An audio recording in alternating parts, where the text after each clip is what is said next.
I could get a bit political here actually. We seem to have lost our identity actually. Where 15, 20 years ago, you could come to London or you can go to Manchester or Liverpool, there would be a Pacific look which was generic to English people. Americans, you would look and they would more have the denim, Levi's, Wrangler, things like that, you know, click suits and stuff. We had our own identity, but through music, through the power of the media, the Americans just seem to have taken over the market, and not just influencing us in the way we look, but influencing the youth in the way they actually think. I think like Hollywood definitely has like a huge influence, because like that's where most movies come from, and that's in Los Angeles. So like I think a lot of people like reading newspapers and magazines, usually like those actresses and actors are from there. So they definitely have like an influence over like somewhere in like London or the UK itself. If somebody makes it over here, if you're not Alexander McQueen or Vivienne Westwood, you're not recognized. But if your clothing came from across seas, people would more to recognize what you're doing. You know, so until we can identify that, I think we will still have that steady influence from the Americans.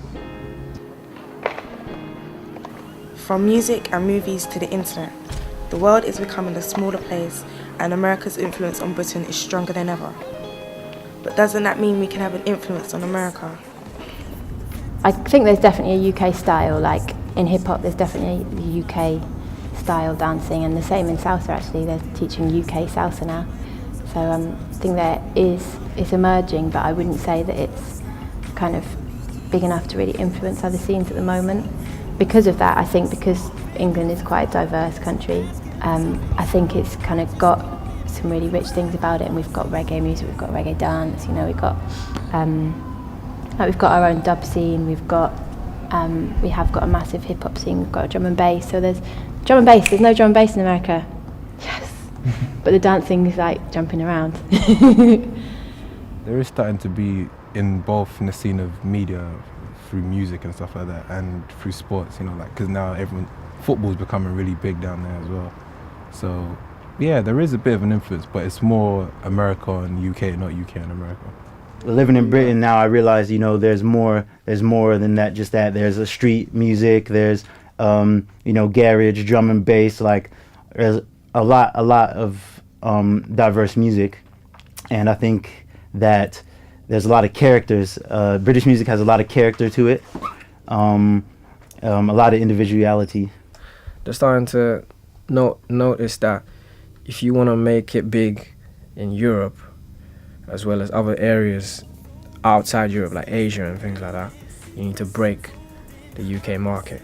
So Americans have actually clocked onto this, and they're trying to change their style so that it will sort of suit the UK market, because once they've got the UK market under their belt, anything UK takes in, Europe will take it in as well as Asia, and they embrace it. I haven't actually worked with any of the American designers.